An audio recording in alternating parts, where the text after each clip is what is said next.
The U.S. Navy battleship Iowa, scene today of a killing disaster at sea. One of the three 16-inch gun turrets on the aging relic of World War II blew up during a routine test firing.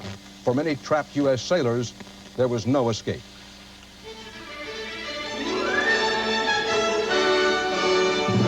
This is the CBS Evening News. Dan Rather reporting. Good evening. The steel turret on the Iowa was packed with gunpowder when it blew up. Reporter Ron Allen is standing by tonight at the Pentagon with the latest pictures and what details the Navy will give us about casualties and damage. Ron? Dan, officials here at the Pentagon are calling it one of the worst accidents in peacetime in U.S. naval history. 47 crewmen confirmed dead, a figure officials say could go higher. These pictures show the wounded Iowa heading back to Puerto Rico. Medical crews are taking care of a still undetermined number of injured. A damage assessment of the ship is underway. The explosion occurred in a gun turret that is the most powerful the Navy has to fire. And today, during a test shot, something went tragically wrong. Rapid continuous fire, commence fire. Red fire. The battleship USS Iowa was some 300 miles northeast of Puerto Rico when a fiery explosion in the No. 2 gun turret rocked the ship, killing and wounding sailors in the turret and in the decks below. As many as 100 sailors were manning the big guns.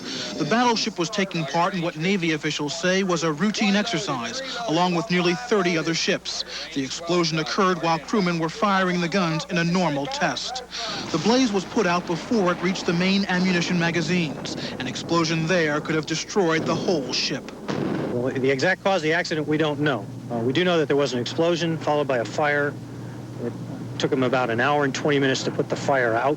The Iowa was able to steam under its own power to a rendezvous with the carrier Coral Sea, 130 miles away, which had medical personnel aboard to offer assistance. Helicopters transported some of the injured. President Bush expressed his concern about the loss of life during a meeting with congressional leaders. That it is a great tragedy and a matter of terrible sadness. The Iowa is one of the Navy's oldest ships on active duty, built and first commissioned during World War II. It was modernized in 1984, but the original 16-inch guns remained aboard. This ship, the Iowa, was started in 1940. That ship is 50 years old. But the gun technology goes back 50 or 100 years beyond that. The entire gun mechanism extends 5 levels below the ship's main deck, where bags of gunpowder and shells weighing more than a ton are loaded for firing. There was initial speculation that something went wrong before the massive gun was ready to fire. Even a tiny spark could have set off the deadly explosion. I don't see how anybody could have survived an explosion of that magnitude in a steel chamber, which is really just a gigantic steel tomb. The Iowa had recently returned to its home port in Norfolk, Virginia, before moving out for exercises in the Western Atlantic. The ship had spent more than a year on duty escorting tankers through the Persian Gulf. Naval officials are forming a board of inquiry to conduct an investigation. Meanwhile, Dan, there are reports that 2 other ships involved in the same exercise, the USS Tripp and the USS Platte, collided some 500 miles east of Jacksonville. One minor injury, but neither ship was reported in danger of sinking. Dan? Ron Allen to Pentagon. Thanks. Final arguments in the Oliver North trial today. North brought his children into the courtroom for the first time. The jury is expected to begin its deliberations tomorrow. CBS News law correspondent Rita Braver is covering the courthouse. On the very last day of the case of the USA versus Oliver North, defense attorney Brendan Sullivan told the jury, the man who held lives of others in his hand now puts his life in your hands. For one last time, Sullivan tried to show North as the victim of the Reagan administration's failed Iran-Contra initiative, offered as a sacrificial lamb to the raging Congress. As North's wife and daughters looked on, Sullivan recalled President Reagan's phone call to North, hailing him as a hero on the very day North was fired from the White House. I draw the conclusion that the president was using Ollie North as a political scapegoat, and he threw him overboard. Then, his voice breaking with emotion, Sullivan quoted the Gospel of John. Greater love has no man than he be willing to lay down his life for another. That's Oliver North. That's the kind of man Oliver North is. In a sense, he's been a hostage. I ask that on the evidence, you set him free. But prosecutor John Kecker scoffed at Sullivan's scapegoat explanation. It's no defense, he said. And over again, he asked the jurors to consider, if you had done things under the circumstances that Oliver North did, what do you think would have happened to you? Wouldn't you expect to be convicted? He concluded, for Colonel North, it's a time for judgment. You've heard a lot about courage in this case. There's another kind of courage. The courage to admit you were wrong. The courage to admit guilt. He has not admitted those things, and it's time for you to do it for him. Tomorrow, the judge will instruct the jurors on how they should apply the law in this case. Then, for the first time, a jury will begin deliberating the fate of a major figure in the Iran-Contra affair. Rita Braver, CBS News at the federal courthouse in Washington. Still to come on the CBS Evening News. Ray Brady on those up and away gasoline prices right at the start of the travel season. And Connie Chung on fast buck operators who turn vacation winners into big losers.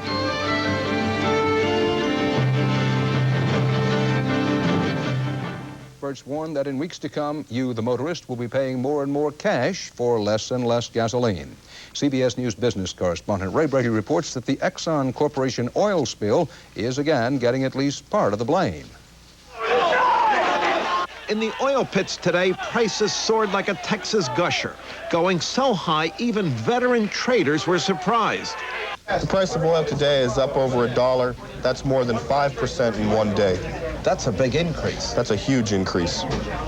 An increase fueled by a chain of disasters. The Alaska oil spill, a huge West Coast refinery fire. Then, last night, an explosion on a North Sea oil platform that could disrupt supplies from there.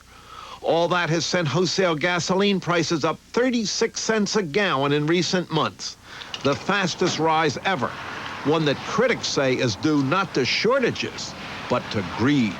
The oil companies have seized the opportunity of the spill to drive up gasoline prices to historically high levels in a very fast period. And consumers are being gouged in this process.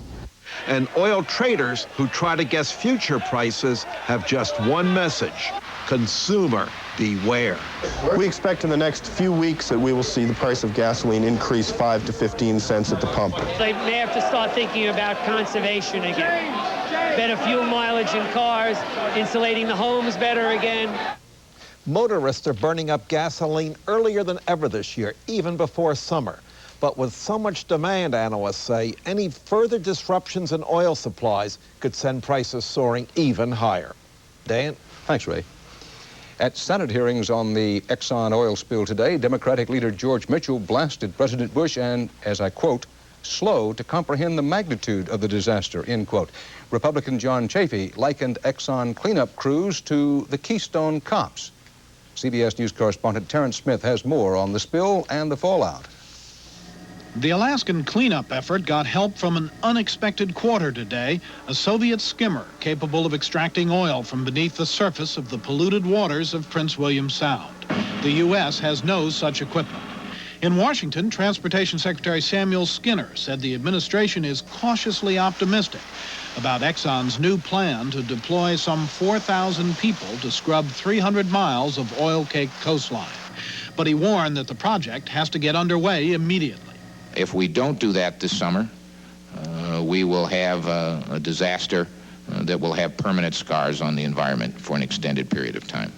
Senators investigating the nation's largest oil spill were scathingly critical of the slow response of both the administration and Exxon. This card, which was a symbol of trust and confidence for millions of Americans who relied on Exxon to do their share, has now become a symbol for something else: complacency, disregard for the environment. There needs to be somebody in charge of that spill immediately. I believe that the entity that's best suited to be in charge of that spill is the U.S. Coast Guard. Meanwhile, a new CBS New York Times poll shows that in the wake of the spill, a majority of those questioned opposed drilling for oil in the Arctic National Wildlife Refuge. And a striking 74% agree that the environment is so important that it must be protected regardless of cost. Exxon repeated its willingness to bear that cost today, but all the money may not have to come out of the company coffers. Exxon President William Stevens said the company carries insurance that will cover up to $400 million in cleanup expenses. Terrence Smith, CBS News, Washington.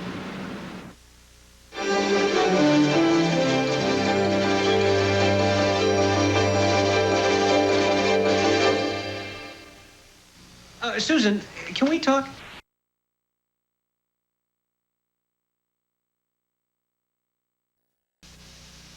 An arrest today in the California wine country massacre. Ramon Salcido, a winery worker, was nabbed in Mexico near his mother's hometown. He is wanted in Sonoma County, California, for the slaying last week of 7 people, including his wife and 2 daughters. A 3rd daughter, whose throat was slashed, is recovering. Salcido, a Mexican citizen, is a legal resident of the United States, and U.S. officials expect that he will be extradited to face murder charges. China's student uprising drew even bigger crowds to Beijing's main square today. Communist leaders stayed behind a great wall of silence. They refused to meet with the protesters or to address their demands for a more representative government. CBS News correspondent John Sheehan is on the scene. Tens of thousands were in the streets tonight after the 3rd straight day of demonstrations in Beijing. Smaller rallies were reported in Shanghai. During the day-long protest in Tiananmen Square, student leaders called for the legalization of an opposition in China. Perhaps they need democracy, I think. This student said he had come to demonstrate against government corruption. Then, despite a warning broadcast on Beijing television, the crowds were on the move again, heading down the main thoroughfare to Zhongnan High, the Communist Party headquarters. Police and plainclothes security men pushed back demonstrators who tried to enter the high-walled compound. The pro-democracy rally turned anti-government, with the demonstrators calling the name of Prime Minister Li Peng and shouting, "Li Peng, come out, come out." This was the boldest challenge yet to communist authorities, and official patience seems to be wearing thin. Hundreds of police reinforcements were brought in to clear the streets. As the demonstrations continued into the early morning hours, the students vowed to go on with their campaign through next Saturday's government funeral for Hu Yaobang, the deposed Communist Party leader who died 5 days ago. He was fired in disgrace in 1987 for being too tolerant of student demands for democracy. John Sheehan, CBS News, Beijing. Soviet troops were pulling out of the Republic of Georgia today, while in Moscow a fierce debate surfaced over the Kremlin's handling of last week's disorders. At least 19 people were killed when troops broke up a nationalist rally in the Georgian capital. CBS News reporter Jonathan Sanders in Moscow has the latest. Some of the first Western pictures from Tbilisi, the capital of Soviet Georgia, show how the Georgian people reacted 10 days ago to an operation that resembled an invasion by the Soviet army. These pictures, shot by CBS News, were confiscated by Soviet authorities and only recently returned, with some sections blacked out.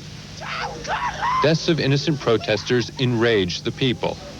The tanks and troops that patrolled the street for more than a week provoked as much as they pacified. Calm has now been restored. The troops ceded their place to local authorities. People in Georgia and throughout the Soviet Union are now asking why the tragedy happened. There's been a severe lack of information inside the Soviet Union. Only today, Moscow News reporters made public the fact that one protester had been shot and that at least one girl had been beaten to death by soldiers using shovels.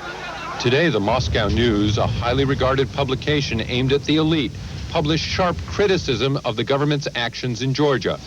Some of the new breed of Soviet politicians warned against the heavy hand of Soviet censorship that kept the Soviet people from knowing the details of the violence in Soviet Georgia.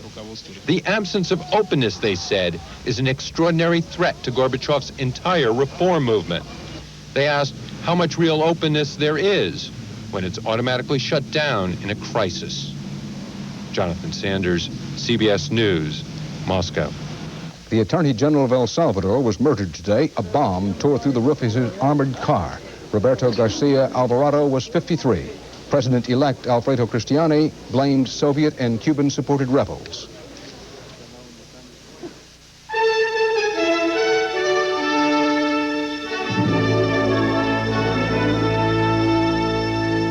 George Bush Bush is nearing the end of his first 100 days as president. The mark comes next week, and we have a poll on what Americans may be thinking about their still new president. Leslie Stahl has it. President Bush took King Hussein of Jordan boating today. Early this month, he took Mubarak of Egypt to a baseball game. Last week, he tried a foul shot and made it. Pictures like these, George Bush, the regular guy, are central to his personal popularity with the American people, who, according to the CBS News New York Times poll, give him an overall approval rating of 61%. An almost equal number think Mr. Bush has strong qualities of leadership. Most disagree with the criticism that the administration is adrift. Well, when they see George Bush do something, when he gets a result, they sense that this is the kind of person they wish to live next door to them. And if they had a problem, he's the kind of next-door neighbor they would go to try and get that problem solved. There's another, less flattering view. He has yet to ask Americans to make any really tough decisions. And so it's pretty easy to be popular right now. The public agrees that there's been more style than substance here. The president's favorable ratings drop when the question relates to specific issues. Only 45% approve of his handling of the economy. Most who identified problems they considered pressing say he's not working hard to solve them. With a style short on boldness, Mr. Bush has emphasized on issue after issue getting along, as on assault weapons, I'd like to find some accommodation. on aid to the Contras, So what we've done is get together with the Congress, and he takes tiny steps on tough issues, like the budget, and this is a first manageable step. relations with the Soviets. Let's take our time now. This has allowed him to be all things to all people, working both sides of the political spectrum. Conservatives see Mr. Bush as preserving the legacy of Ronald Reagan, despite his limited moves toward gun control and agreement not to seek military aid for the Contras. I think the important thing in terms of Contra aid was, again, he's kept the Contras alive. Even liberals find things to like. He tends to be pragmatic. He does not tend to be an ideologue who holds radical right-wing positions until death do us part. He's not Ronald Reagan. He makes compromises, and yes, he's not Ronald Reagan. I don't think there's any real base of Bushites. That's the risk you take whenever you make a compromise. You try to make everyone happy, and you can make them happy for a while, but then they're going to find cause for complaint. And that's going to happen sooner or later in the next 3.5 years. But for now, people are judging Mr. Bush on style. As he did in the campaign, the president has remade his image. No longer the Yale preppy with a silver foot in his mouth, no longer the attack dog of the campaign. The new image, a guy who could live in your hometown. Leslie Stahl, CBS News, the White House.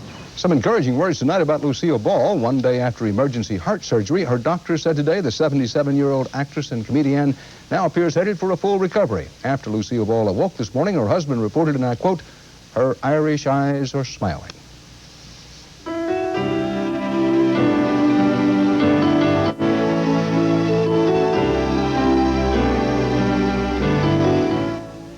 There was a blessed event today at the San Diego Wild Animal Park. A Condor chick checked out of its egg with an assist from some helping hands. It's only the second California condor hatched from an egg that was conceived in captivity, and one of only 29 of the species left anywhere in the world. The chick was given the Indian name Mandan. Its sex won't be known for a few weeks. Now, think of a vacation, and chances are you don't think first of Sparta, Tennessee. But hundreds of Americans do. They don't see it as a place to take a vacation. It's the place they claim they got taken. CBS News correspondent Connie Chung explains. Dogwoods in bloom and the countryside green once again. This part of Tennessee looks like one of the most placid spots in the nation. But state and federal officials say this part of Tennessee is crawling with con men. They're able to make a lot of money by ripping off people all over the country.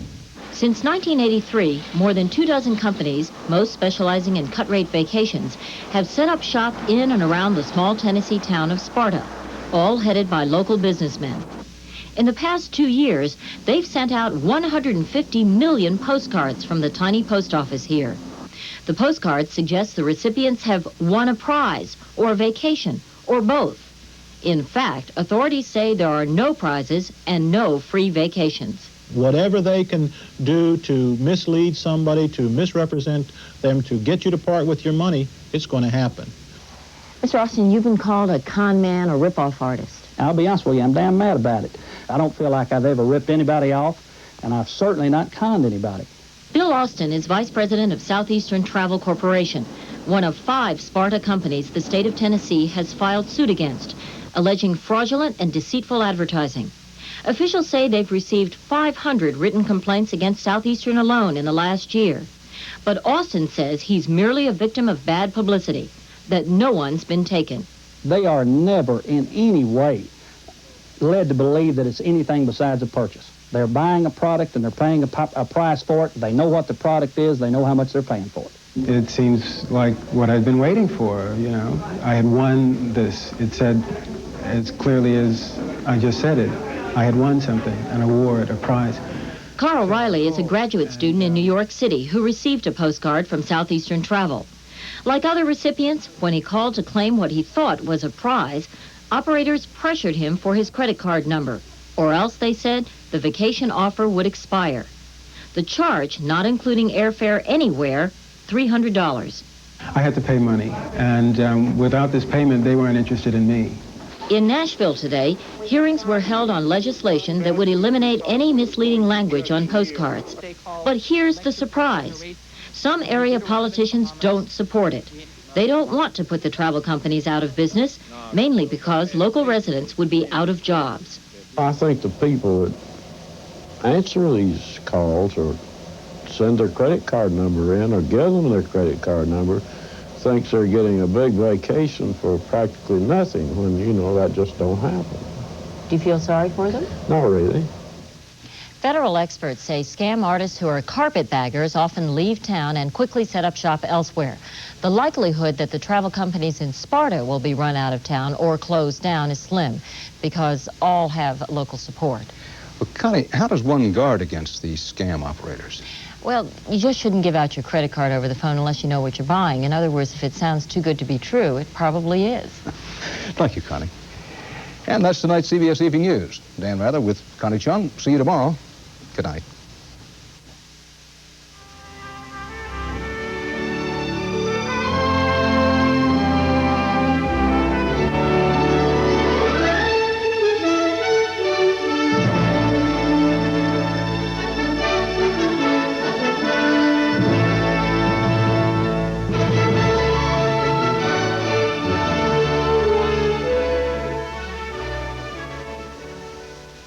I'm Kathleen Sullivan. Tomorrow, Audrey Hepburn with an eyewitness account on the relief efforts in the Sudan, plus Charlie Chaplin's films and Simply Red on CBS This Morning.